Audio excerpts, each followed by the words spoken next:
Some people actually just love the product more than the people that are building the product. Some product managers feel the need to not want to be responsible for other people's careers. Hello and welcome. Today we're diving into career paths or career progression for product managers. We'll talk about the two primary tracks that exist for engineers and how this is gradually becoming a thing for product managers and some interesting things to make of this and what that means for your career. So let's go. The tech industry has started to recognize the need for distinct paths and the value that that brings into the career progression of software engineers. For engineers, there are two main paths which have generally been accepted around different software organizations.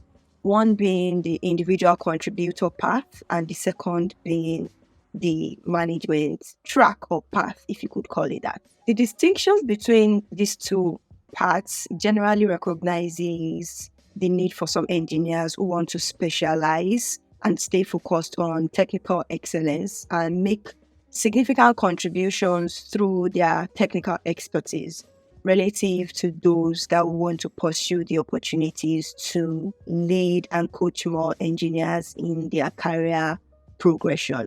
That's the distinction between these two paths. So organizations have slightly different roles and levels across the two tracks, but the general principle remains the same. The two tracks formally accept that one does not need to manage a team of people or other engineers in order to progress in their career and build an empire, so to say. Also, one does not necessarily need to be limited within the scope of what they get to do as managing other people. An individual contributor can climb a number of levels or rungs in their career, but they are no less important or less significant than the rungs that exist for the management track.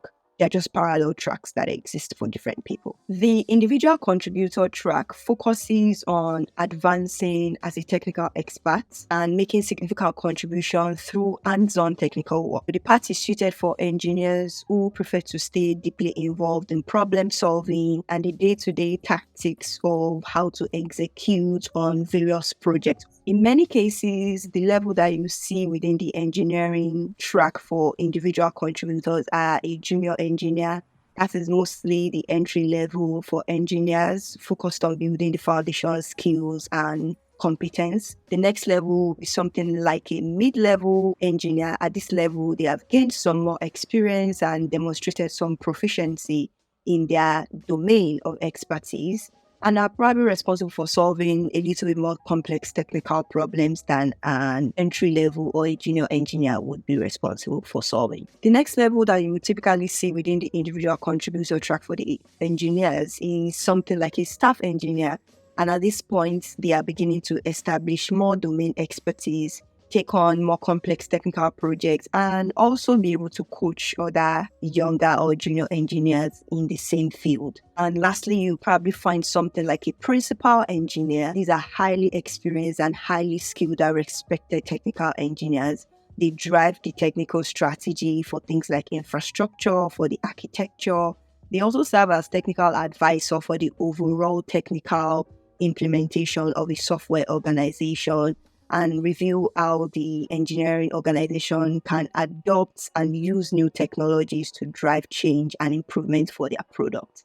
Those are like the typical levels you would find for the individual contributor part for engineers. Like I earlier mentioned, the titles may vary, the number of rungs and levels may vary, but in many cases, the principle remains the same. The management or the leadership track for engineers generally focuses on individuals that would like to take on more people leadership role involved in managing other people, other engineers in their career, and involved in the strategic direction of the business. This part allows engineers to transition from purely technical roles to roles that are more strategic and management in nature, that involve technical contributions and managerial responsibilities. And as for the leadership or management track for engineers, you typically find From the mid-level engineer, they evolve into something like an engineering manager who is responsible for a team of engineers, responsible for their career growth and progression, helping to unblock them in different areas, providing guidance and helping them solve problems by themselves without actually telling them what to do. You'll probably find something like a senior engineering manager or a director in some cases,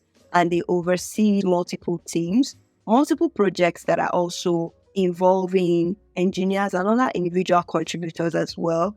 They are also responsible for setting the technical direction of the engineering organization, the norms within the engineering organization, the operations that make a healthy and working environment for other engineers. And lastly, you'll probably find a vice president of engineering or chief technical officer at the highest level of this track, involved in setting the technical direction, aligning the engineering team's goals with the business goals, driving innovation for the engineering organization, and just overall shaping the company's technical vision. These are the different stages or levels that you find within these two tracks for the engineering organization. And again, the titles may change, but the general principle and coverage remains the same. So naturally, at this point, you might be wondering, what does all this have to do with product managers, right? I'm glad you asked. First of all, the product management field has kind of evolved gradually over the past couple of years. And for some reason, it has started to feel quite monotonous. So for example, if someone wanted to still remain within product, but wanted to have the opportunity to experience something else, cases where people would want to have some lateral movement, because everyone was general in their approach to product management for a while, the opportunities to still stay within product and experience something else was very limited because you've been doing everything anyway. So anything else is still within the context of what you've been doing for a while. Another reason was also the need to enable people or to support a very narrow focus with little clarity of behaviors that actually means job well done, instead of having people do everything on some level. If we have people focused on certain aspects of their work, then the behaviors that mean that they are doing a good job is clear, and they can just own in on that, and it keeps their career very streamlined and very well defined.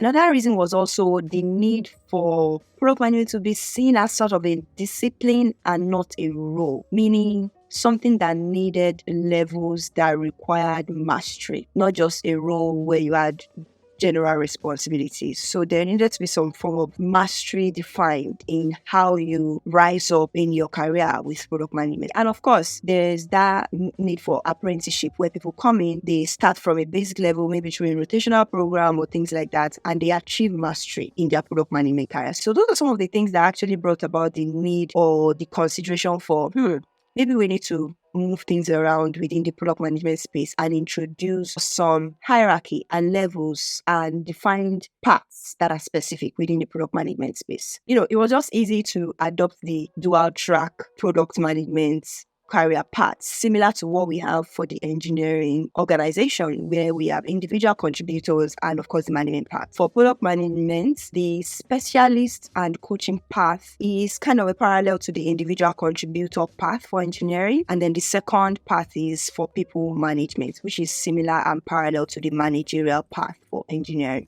So let's start off with what we know, replicating the model that works for the engineering team. That should be easy, right? Yeah. Maybe not. But let's even define what these paths look like. So for the individual contributor parallel, which is the specialist and coaching path for product management, you have someone mid-level, senior product management level. They veer off to something that sounds like principal product manager, and then a staff product manager, and maybe a distinguished product manager. Basically, specialists are involved in tackling the day-to-day of product management, and their focus would not be on people management. You might still be required to mentor junior product managers, but specifically in the area of your specialization, not necessarily with respect to their career growth and direction and unblocking them and all those kinds of things. No, it's more about the specialization and coaching junior product managers to be specialists at some point, just like you. That's the first track. The track that is for people management is something like the mid-level or senior product management level. They veer off to group product management and something like director or head of products or vice president, which might be the next one, and then eventually a C-level executive, which is a chief product officer. With the people management path, they are generally expected to focus on the career growth of the product management team or the product managers that report to them primarily, and help to figure out how they can have great careers and thrive. And of course, if you can tell, that path is the one that is defined to rise up to like a C-level executive role within an organization. It should work, right? Pretty straightforward. Not really. And in some cases, some people actually focus on both parts in their organizations because of different reasons. They just are good at both and they can swing depending on the needs of the organization. Generally, those are just two distinct parts that were defined for product managers as they rise within their career levels.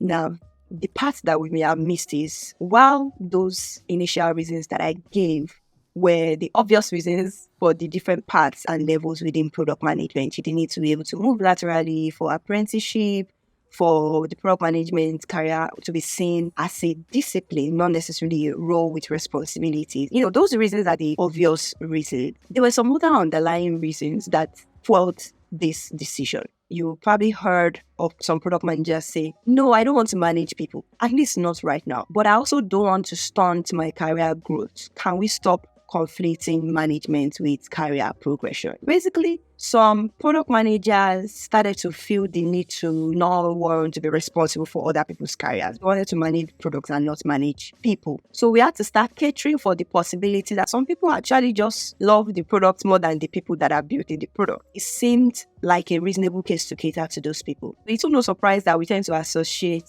career ladders with formal hierarchies in organizations, which are usually a sign of bureaucracy, where people are ranked according to some perceived status or authority that they carry. So a product manager that has more influence on a team or on team members, or is able to actually coach them and influence them directly, may be perceived to rise up their career ladder faster than one who just wants to work but not directly be responsible for people or influence people primarily. Also, felt like once you nail the product management role, there's no space to move anymore unless the person who you report to moves. You're probably stunted for a while. So those are some of the inherent reasons that may afford the need for the different parts in product management that are different from the primary obvious reasons, at least the ones we could say.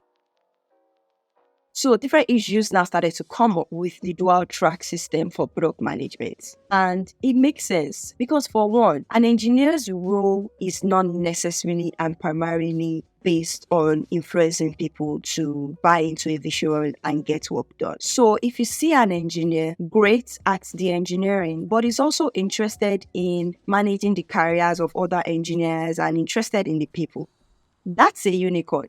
That's unconventional and that is going to be celebrated. But for a product manager interested in building the product, but less interested in the careers of the people that are building the product and their interests to support you in building the product, it begs the question of, so how do you want to get the work done? On the flip side, a product manager who just wants to focus on the career paths of other product managers also begs the question of, are you still a product manager or not? Because you are managing other people's career. Maybe you're a career coach at that point. So basically, there are more questions with the area of focus for the different tracks of product managers than there are for engineers. Now the problem starts. Let me also highlight a couple of things that may not make the dual track system for the product management career path the most effective. The first is the effectiveness is highly dependent and varies across different organization, culture, size, and industry. The product management career is fairly new. Let's start from there. And it's implemented differently in different organizations. Quite frankly, you hear some product managers describe what their day-to-day is like, and you really doubt if they are doing product management. So the dual track system is another layer on top of this fairly new career that is quite complex, and it's easy to just abandon the whole thing altogether. Some companies do find alternatives like providing mentorship for their product managers or providing opportunity for the hybrid parts if it's available, and not being able to ensure that people's career progression aligns with the unique needs and challenges within the organization. But where it does not align, the organizations are actually left to no choice than to just put everybody on the same track and address the needs that the organizations have. So the effectiveness of it is quite hindered and stunted by the maturity of the product organization, the industry, the size of the organization, for one.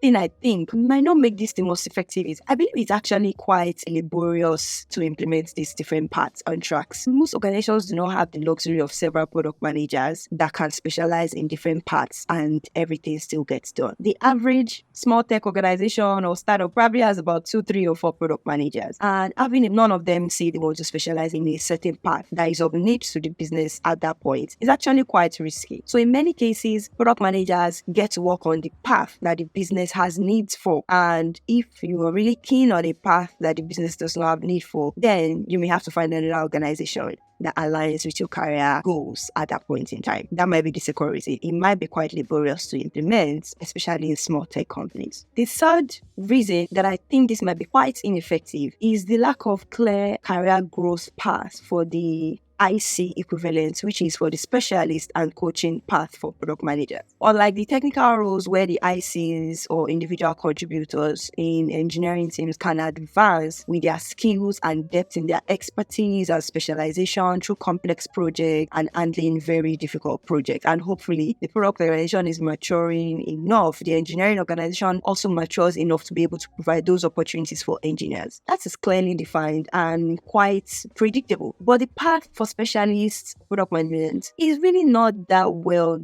defined and is quite ambiguous, and also leads to ambiguous roles and responsibilities for the specialist and coaching path in product management. So you begin to have questions like, so who owns the roadmap? Who is responsible for influencing the product strategy? To what degree? Who is accountable? And things like that. Without a clear distinction between the specialist path and the managerial path for product managers, team leadership, accountability, and the dynamics and coordination across different teams impacts the overall efficiency negatively and ultimately achieves the opposite of what we're trying to achieve with this specialization in the first place. And then you get to have individual contributor product managers or the specialists start to ask questions like, well, does that mean I cannot be an executive at some point? And then it reduces the incentive for them to specialize. Here is my conclusion. The needs are apparent. It's obvious why this is important to people's career progression and what makes people feel like they're adding value and enjoying their roles in the long run. These are the issues laid out. These are the challenges. These are the reasons why this replication of the exact same path that we have with the engineering organization may not necessarily be the most effective for product organizations. We acknowledge the need for product managers to have levels and mastery in their career if they want to remain product managers for a very long time. But I don't think that we've successfully nailed the approach to go about this. Your career is in your hands. As an individual, it's essential to consider your own career goals, your preferences, and the organization context within which you are deciding to pursue a path for product management. To remember that career paths are not set in stone and they can evolve over time. You can change your mind at any point about the direction your career is going. But it's also important to realize that the direction you want to go may not necessarily be one that your organization can cater for. It's important to set those mental blocks for yourself within your career to know where you need to assess your goals and preferences periodically and make the adjustments that you need accordingly, even if those adjustments mean that you have to get another job, even though you love your job right now.